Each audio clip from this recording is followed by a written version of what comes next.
I need to say something I've never said out loud before, and I'm not sure I'll feel better after saying it. But I need to say it anyway. Because the silence has been eating me alive for 3 years. My younger brother destroyed my family. And my parents helped him do it. Not in the dramatic, movie villain way where someone twirls a mustache and cackles. It happened quietly, the way rot works.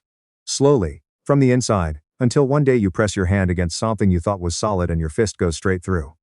I was 31 when my world fell apart. My wife. We'd been together since our junior year of college, married for 4 years by then, was pregnant. We'd been trying for 2 years. 2 years of temperature charts and fertility apps. And the kind of hope that turns brittle the longer you carry it. When she finally showed me that test, the one with the 2 pink lines, I sat down on the bathroom floor and cried. I'm not embarrassed about that. I cried like a kid who just found out Christmas was real. We named her Ivy. What I didn't know at the time, what I wouldn't find out until Ivy was 4 months old, and my wife finally broke down and confessed, was that the baby wasn't mine. The baby was my brother's. His name is Spencer. He's 3 years younger than me. And growing up, he was the one my parents described as sensitive. That was the word they used when he threw tantrums as a kid, when he quit every sport he ever tried, when he borrowed money and never paid it back. Sensitive, like his entire history of hurting people, was just an emotional weather pattern. Something you dressed for and waited out. I know how this story sounds.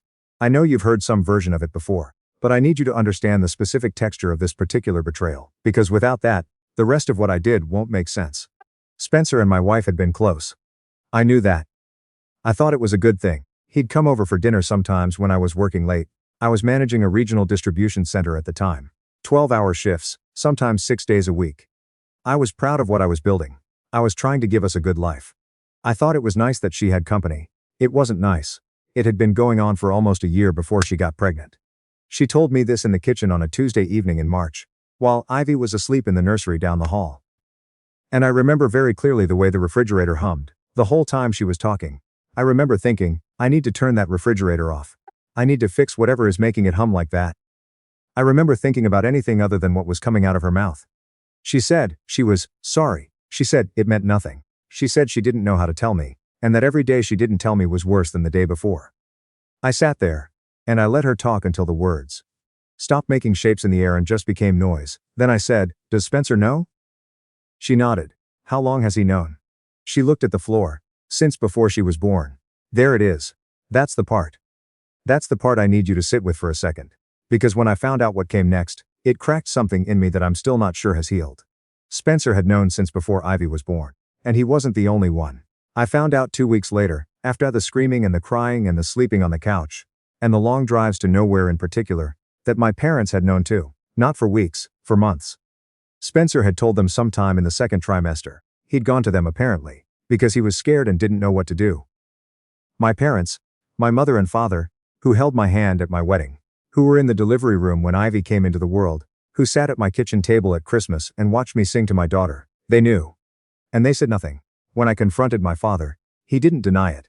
He sat across from me in his living room, in the same chair he'd sat in every Sunday for 30 years, and he said, we didn't want to blow up the family. Those were his exact words. I want you to imagine hearing that sentence. I want you to imagine sitting across from your father and hearing him explain that protecting your brother's secret, protecting the man who had fathered a child with your wife, was a decision they made to preserve the family. A family that, at that point, no longer included me in any real way. My mother cried. She said she had wanted to tell me. She said Spencer had begged them not to. She said it was the hardest thing she'd ever done, carrying that, watching me with Ivy. She said a lot of things about her own pain that, honestly, I couldn't hear right then. Maybe not ever. What I said to both of them, calmly, which surprised even me, was this. You had months. You watched me fall in love with that baby. You watched me put her to sleep and read to her, and take her to her checkups. You watched all of that and said nothing. That's not protecting the family. That's protecting Spencer. Again. Again. Because, here's the thing about Spencer that my parents never wanted to say out loud. This wasn't the first time they'd covered for him. This wasn't the first time they'd taken his side because letting him face consequences felt too hard. There was the time he crashed my car in high school, and my dad told the insurance company I was driving. There was the money he borrowed from me at 23. $4,000. That my parents quietly paid back without telling him he needed to pay it back, because they didn't want the awkward conversation. There was the job he lost at 26. And my parents told everyone he'd decided to take a break. And I watched my wife and I scramble to help him pay rent for 8 months. While my parents acted like he was on sabbatical. Every single time, the word was sensitive. Every single time the unspoken message was, your brother needs more, be patient with him. He's struggling. You're the strong one. I had spent my entire life being the strong one. And what I got for it was a daughter who wasn't mine. Parents who knew, and said nothing. And a brother who had looked me in the face at that delivery room, and held my daughter and said nothing. I filed for divorce that spring. It wasn't a hard decision. Not because I didn't love my wife. But, because what had happened between us wasn't something I knew how to build on. Maybe someone else could. I couldn't. I knew myself well enough to know that every time I looked at Ivy, I would think of what had happened. And Ivy didn't deserve that. She didn't ask to be born into any of this. The custody process was the hardest part. I want to be honest about that. There were weeks where I didn't sleep more than 3 hours. There were mornings I'd sit in my truck in the parking lot of the courthouse, and not be able to make myself go inside. My attorney was patient with me. She'd worked family law for 16 years. And she'd seen every version of this. And she never once made me feel like my grief was excessive or inconvenient. The situation was legally complicated because of Ivy's biological paternity. I had been listed as the father on her birth certificate. Under the laws in our state, that established a legal presumption of paternity regardless of biology, and challenging that presumption, while also seeking custody, was a process that took almost 8 months and 2 DNA tests, and more paperwork than I'd ever touched in my life. I want to be clear about something. I never stopped loving Ivy during those 8 months. Not for a single day. I know that probably doesn't make sense to some people. I know there are people who would say the logical thing, the self-protective thing, would be to walk away. She wasn't biologically mine. I had been deceived. I could have left all of it behind and started over. I couldn't do that to her. She was 4 months old when I found out. She already knew my voice. She already grabbed my finger and held on. Whatever had happened between the adults in her life, she hadn't done anything wrong. And I had been her father since the first time she looked at me. I ended up with primary physical custody. My ex-wife has parenting time. Scheduled, structured, documented. We communicate through an app designed for co-parents because it keeps records and keeps things civil. It's not warm. It's functional. That's the best we're capable of, and that's okay. Spencer doesn't have a formal role in Ivy's life. That was my ex-wife's choice as much as mine. I think the reality of what she'd done had settled on her, in ways she hadn't expected, and asking me to facilitate a relationship between my daughter and the man she'd had the affair with was something even she understood, wasn't something I owed her. Spencer has made no legal attempts to establish paternity or visitation. I don't know if that's guilt or indifference. I've stopped trying to figure out what's inside his head. About a year after everything settled, I made a decision. I moved, not impulsively. Not in the middle of the night with a U-Haul and no plan. I spent 3 months applying for jobs, found a logistics director position with a company headquartered in another state, secured housing, made sure everything was in order with the custody agreement regarding relocation. I had my attorney petition the court. I showed my documentation. I was approved. I moved Ivy and me 1,400 miles away. And I did not tell my parents we were leaving until 2 weeks before we left. That conversation happened over the phone. My mother cried. My father said I was being dramatic. He said I was punishing them for something that wasn't entirely their fault. He said families go through hard things, and you don't run away from them. I said, I'm not running away. I'm making a choice about who gets access to my daughter. And to me he said, you're taking our granddaughter. I said, I'm taking my daughter. Then I said something I'd been holding for a long time. I said, you knew for months. You sat at my table at Christmas and watched me feed her, and you knew. If you'd told me the truth even then, even just once, we might be in a different place. But you didn't. You protected Spencer. You always protect Spencer. And I can't keep being the person who absorbs that. My mother asked if she would ever see Ivy again. I said, I don't know, maybe. That's not something I can answer right now. And I meant that. I wasn't trying to be cruel. I genuinely did not know. I needed space to figure out what kind of relationship, if any, was possible between my daughter and grandparents who had made the choices they'd made. I needed time where no one was asking me to forgive before I was ready.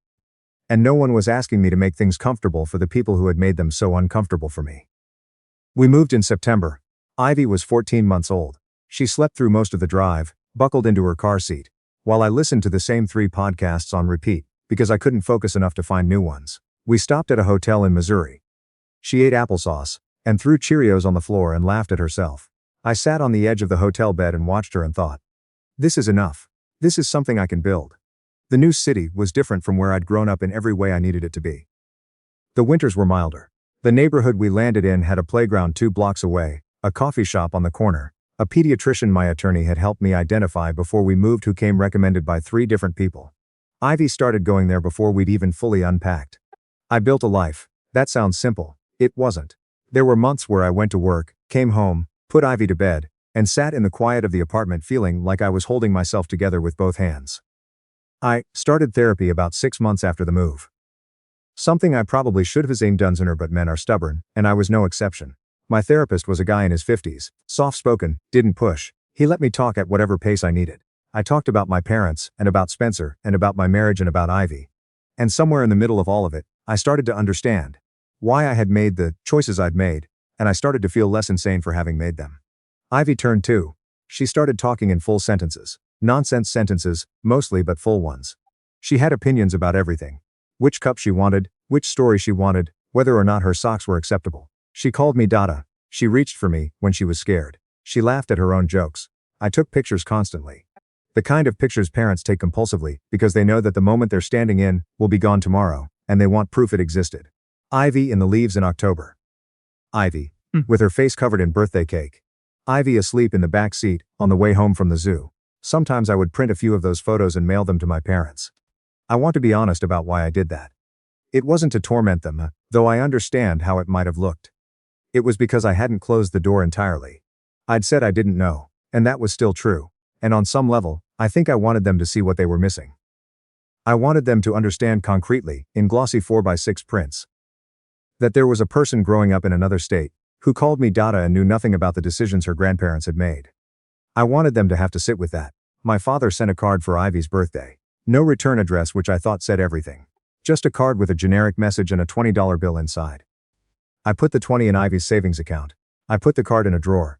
My mother called on Christmas. I let it ring. I called her back the next day because I'd promised myself I wouldn't be petty, and being petty and being firm aren't the same thing. We talked for about 15 minutes. She asked how Ivy was. I told her she was good. That she'd gotten a tricycle. That she was obsessed with a TV show about a rescue dog. My mother laughed at that, and it sounded like her real laugh.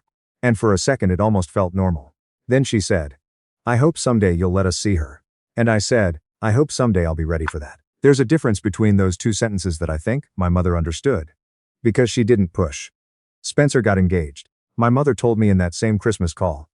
Almost like she was testing the temperature of the water. I said congratulations. I meant it in the narrow, technical sense.